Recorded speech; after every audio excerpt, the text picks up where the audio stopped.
안녕하세요. 잠 못 드는 밤 당신을 위해 책 읽어주는 남자 아크입니다. 오늘도 오웬리의 단편선을 가지고 왔어요. 오늘은 시계추라는 제목의 파트를 읽어드릴 건데요. 들어보시고 마음에 드시면 구독하기 해주시고 좋아요 버튼 한 번씩 눌러주시고요. ASMR에 대한 의견이 있으시거나 질문사항이나 아니면 바라는 점 같은 것들이 있으신 분들은 영상 아래에 댓글로 참여를 해주시면 모두 다 읽어보고 최대한 반영하는 쪽으로 하겠습니다. 네, 지금부터 읽어드리도록 하겠습니다. 시계추 81번가 81번가입니다. 내리실 분은 우측으로 내려주십시오. 푸른 제복을 입은 양치기 같은 차장이 소리쳤다. 양떼 같은 한 무리의 승객들이 쏟아져 나오자 또 다른 무리의 승객들이 우르르 올라탔다. 맨해튼 고가 철도의 콩나물 시루 전차가 덜컹덜컹 출발 신호를 울리며 달려갔다. 존 퍼킨즈는 해방된 무리에 섞여 여기 계단을 따라 내려갔다. 존은 자신의 아파트 쪽으로 천천히 걸어갔다. 천천히. 왜냐하면 그의 일상생활의 사전에는 혹시라는 단어는 없기 때문이다. 결혼한 지 2년, 더구나 아파트에 살고 있는 그런 남자에게 뜻밖의 사건 같은 어떤 것이 기다리고 있을 턱은 없었다. 존 퍼킨즈는 걸으면서 우울하고 짓눌린 듯한 냉소적인 기분으로 단조로운 하루의 마지막을 미처 다 보내기도 전에 머릿속으로 그려보았다. 케이티가 현관문으로 마주로 나와 콜드크림과 버터캔디 냄새가 풍기는 키스를 할 것이다. 그리고 나는 코트를 벗고 울퉁불퉁한 긴 소파에 걸터앉아 무서운 식자기로 인쇄된 석간에서 피살된 러시아인과 일본인에 대한 기사를 읽는다. 저녁 식사로는 포트로스트, 그리고 보증서 붙은 싸구려 드레싱으로 맛을 낸 샐러드, 푹 끓인 대왕 스튜, 그리고 화학적 순도를 보장하는 상표에 창피스러워 얼굴을 붉히는 병조림 딸기 마멀레이드가 준비되어 있을 것이다. 식사가 끝나면 케이티는 나에게 얼음가게 주인이 그녀를 위해 잘라준 넥타이 조각을 빼뚤빼뚤한 퀼트에다 새로 이어 보여줄 것이다. 7시 30분이 되면 우리들은 신문지를 가구 위에 펼치고 바로 위층에 사는 뚱보 남자가 운동을 시작할 때면 천장에서 우수수 떨어지는 회반죽 가루를 받아내야 한다. 8시 정각에 복도 맞은편 방에서는 2인조 희극 배우인 히키와 무니가 가벼운 정신착란 증세를 보이며 해머스타인이 일주일에 $500의 계약금을 내걸고 자기들을 찾아다니고 있다는 망상에 사로잡혀 의자를 거꾸로 돌리기 시작한다. 그러면 이번에는 좀 더 떨어져 있는 맞은편 창가에 신사가 플룻을 꺼내든다. 큰 길에는 밤의 가로등이 깜빡깜빡 떠오르기 시작하고 식기 운반용 승강기가 미끄러져 내려간다. 관리인은 자노위츠키 부인의 5 아이들을 또다시 길 저편으로 마치 압록강 저편으로 내쫓듯이 쫓아낸다. 샴페인 색깔의 구두를 신고 스카이테리어 종의 개를 데리고 나온 부인이 가벼운 발걸음으로 계단을 내려가 자신의 우편함과 초인종의 몰입 부분에 그녀가 목요일만 사용한다는 이름을 써붙인다. 이렇게 프로그모 아파트의 밤이 깊어가는 것이다.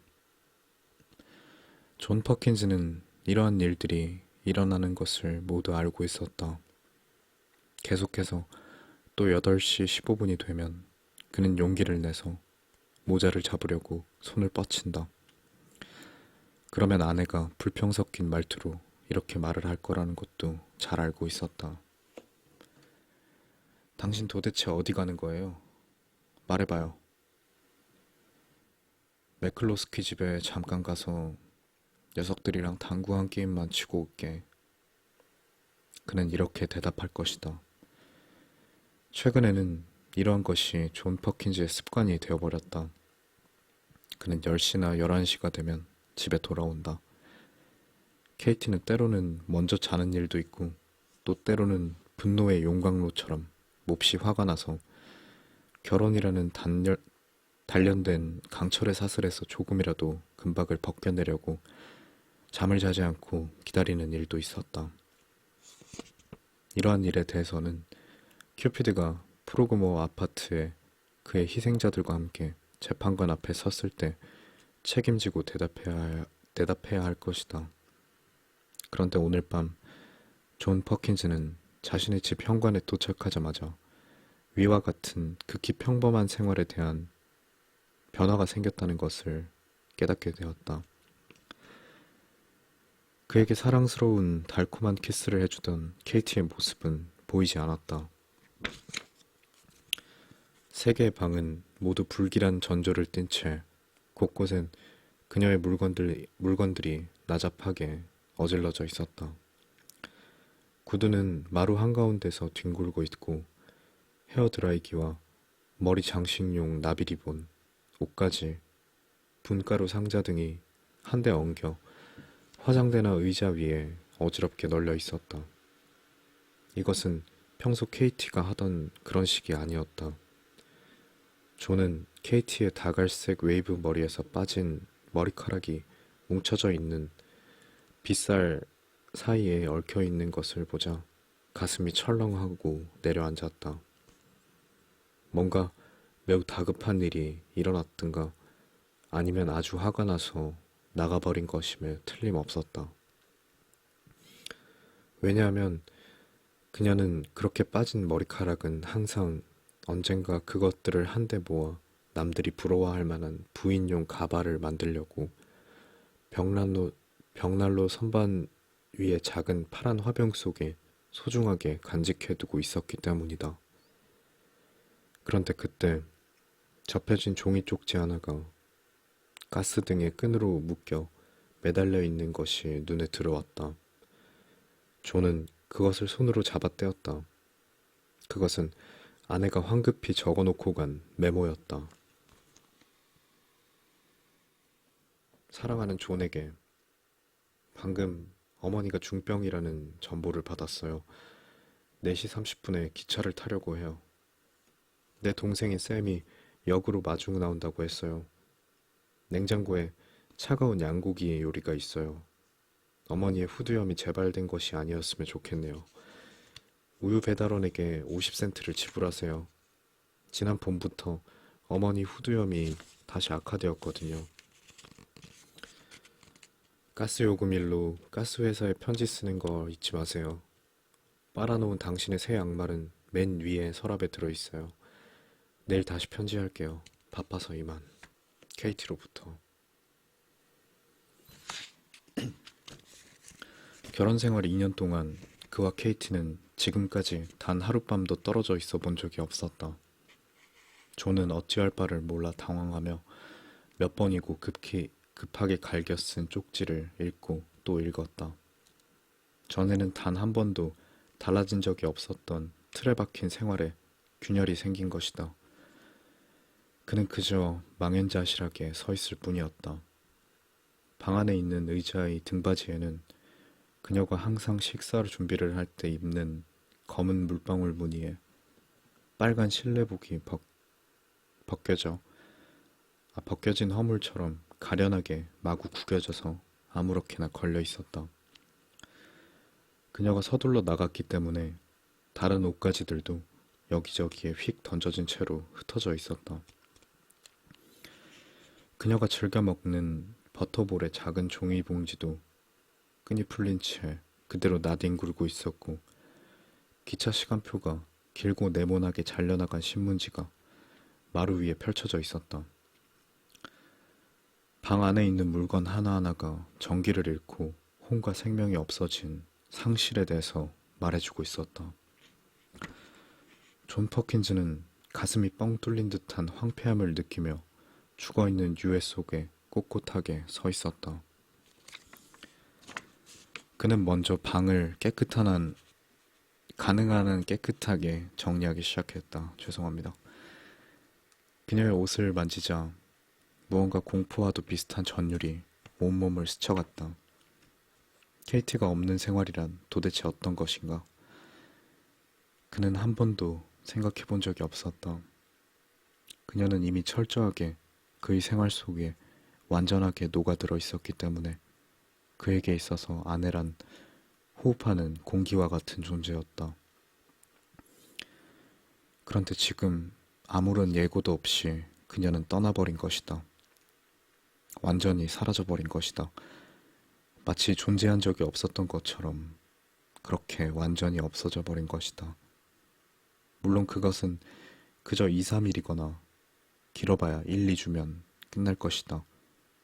그러나 현재의 그에게는 자신의 평온한 가정생활을 죽음의 신이 헤집어 놓은 것처럼 생각되었다. 존은 냉장고에서 차가운 양고기 요리를 꺼낸 다음 커피를 끓이고 순수성을 증명하고 있는 딸기잼을 마주보며 홀로 쓸쓸하게 식탁에 앉았다. 그저 생색만 낼 정도의 포트 로스트와 흑갈색 구두역 같은 드레싱을 얹은 샐러드가 지금은 행복이 사라진 식탁 위에서 왠지 뻔뻔스러워 보이기까지 했다. 나의 가정은 이제 허물해진 셈이었다. 후두염에 걸린 장모가 내 가정의 수호신을 하늘 높이 날려버린 것이었다. 홀로 쓸쓸히 식사를 마치고 존은 큰 길에 면에 있는 창가에 걸터 앉았다. 그는 담배를 피우고 싶은 생각조차 들지 않았다. 창밖에 있는 거리는 흥분의 열기를 뿜어내며 바보짓과 환락의 춤에 동참하지 않겠느냐고 그를 유혹하고 있었다. 오늘 밤은 그 혼자만의 밤이었다. 마음만 먹으면 아무런 문책도 받지 않고 밖으로 나가 거리의 자유로운 독신자들과 똑같이 마음껏 쾌락의 노래를 부를 수도 있었다. 원한다면 새벽닭이 울 때까지 흥청망청 마시고 떠들어대며 돌아다니거나 하고 싶은 것은 무엇이든 다 할 수 있는 것이었다. 더군다나 환락의 여흥을 홀짝홀짝 마시며 돌아오는 그를 머리끝까지 화가 나서 기다리고 있을 케이티도 오늘은 없는 것이다. 아무 신경도 쓰지 않고 새벽의 여신 아우로라가 전등 불빛을 희미하게 가릴 때까지 매클로스키는 집에서 들떠 놀고 있는 친구들과 신나게 당구를 쳐도 좋을 것이다. 이 프로그모 아파트의 생활에 진저리가 났을 때에도 항상 그러한 그를 묶어두고 놓아주지 않았던 결혼이라는 고삐가 풀려버렸다. 지금 케이티는 집을 비우고 없는 것이다. 존 퍼킨즈는 자신의 감정을 분석하는 일에 익숙하지 못했다. 그러나 지금 이렇게 케이티가 없어진 작은 방에 앉아있자니 자신을 불안에 떨게 할 원인이 무엇인가 하는 것에 생각이 미친 것이다. 그의 행복에는 케이티가 없어서는 안 된다. 그런 사실을 이제야 깨달았던 것이다. 따분한 가정생활의 반복으로 언제부터인가 무감각해져 버린 그녀에 대한 감정이 그녀의 존재를 잃어버림으로써 다시금 격하게 용솟음 치는 것이다. 용솟음 치는 것이었다. 소리가 아름다운 새는 그 진정한 가치가 그 새가 날아가 버린 후에야 비로소 깨닫는다는 이야기는 격언이나 설교나 우화 혹은 이것과 어깨를 나란히 할 만한 명언 등을 통해 귀에 못이 박힐 정도로 듣고 또 들어오지 않았던가. 나는 얼마나 얼빠진 바보인가. 존 퍼킨즈는 가만히 생각했다. 지금까지 그런 식으로 KT를 대하다니. 집에서 그녀와 함께 저녁 한때를 보낼 생각은 않고 매일 밤 집을 뛰쳐나가서는 당구를 치거나 술을 마시고 떠들며 돌아다녔지. 그동안 그녀는 불쌍하게도 무엇 하나 위로 삼을 만한 것도 없이 혼자 외롭게 여기에서 기다리고 있었던 거야. 내가 그런 짓을 하고 있는 동안에도. 존 퍼킨즈, 넌 천벌을 받을 놈이야. 그래, 사랑스러운 그녀에게 보상을 해주자. 그녀를 밖으로 데리고 나가자. 그리고 재미있는 구경을 시켜줘야지. 오늘부터, 바로 지금부터. 그 매클로스키 패거리들과도 완전히 인연을 끊어버리자.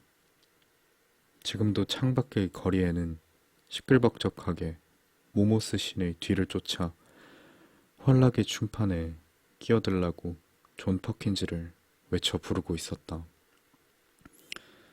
그리고 매클로스키의 집에서는 평소의 무리들이 여느 때처럼 밤에 한 판 게임을 시작하기 전에 가벼운 손운동으로 유유히 당구공을 치고 있었다.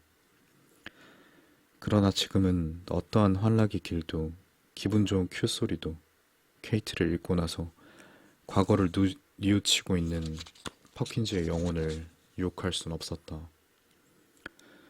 지금까지 소홀히 하고 있었던, 아니 반쯤 경멸하고 있었던 자신의 사랑이 손 안에서 멀리 벗어나 도망쳐 사라져버리고 나니 이제는 그것이 참을 수 없이 보고 싶었다. 죄책감에 사로잡힌 퍼킨즈의 심정은 자신의 선조를 더듬어 올라가 낙원에서 천사에게 내쫓겨진 아담이라는 남자에게까지 거슬러 올라갔다. 존 퍼킨즈의 오른쪽 바로 옆에 의자가 하나 놓여 있었다. 그 의자의 등받이에는 케이티의 푸른색 블라우스가 걸려 있었다. 블라우스에는 아직도 그녀의 그림자같이 남아있는 것이 있었다. 소매 중간에는 그를 위로하고 즐겁게 하느라 바쁘게 움직이는 그녀의 팔이 만들어낸 자잘하고 독특한 주름이 잡혀 있었다. 어렴풋하기는 하지만 사람의 마음을 감동시키는 자스민 향기가 피어오르고 있었다. 존은 그것을 집어들고 오랫동안 조용히 냉랭하기만 한 그 얇은 실크천을 바라보았다. 케이티는 이렇게 차가운 적이 결코 없었다. 눈물이 존 퍼킨즈의 두 눈에 넘쳐 흘렀다. 이번에 그녀가 돌아오면 지금까지와는 전혀 다른 사람이 되리라. 그동안 소홀했던 죗값을 치르리라. 그녀가 없는 인생이란 무의미한 것이었다. 그때 갑자기 문이 열렸다. 케이티가 작은 손가방을 들고 집 안으로 들어왔다. 존은 멍하니 그녀를 바라보았다. 아, 당신이 있었군요. 집에 돌아오게 되어서 정말 기뻐요. 케이티는 말했다. 어머니의 병세는 그다지 심각한 것이 아니었어요. 쌤이 역까지 나와주었는데 그저 약간 발작을 일으켰을 뿐이고 전보를 친 뒤에 곧바로 회복이 되셨대요. 그래서 바로 다음 기차로 돌아온 거예요. 아, 나 커피가 마시고 싶어서 못 견디겠어요. 프로그모 아파트 3층 정면의 방이 사물의 질서를 향해 덜커덕 기계를 돌리기 시작할 때 톱니바퀴의 삐걱대는 소리를 들은 사람은 아무도 없었다. 벨트가 끼워지고 용수철이 움직이고 연동장치가 조절되었다. 그러자 톱니바퀴는 지금까지 해온 대로 정해진 궤도를 따라 빙글빙글 회전하기 시작했다. 존 퍼킨즈는 시계를 보았다. 8시 15분이었다. 그는 모자를 집어들고 현관문 쪽으로 걸어 나갔다. 어머, 당신 어디 가는 거예요? 말해봐요. 케이티는 불평 섞인 말투로 물었다. 아, 매클로스키 집에 좀 가려고. 그 녀석들이랑 당구 한 게임만 치고 올게. 네, 오늘 준비한 내용은 여기까지고요. 끝까지 들어주셔서 감사합니다. 잘 자요. 좋은 꿈 꾸고요.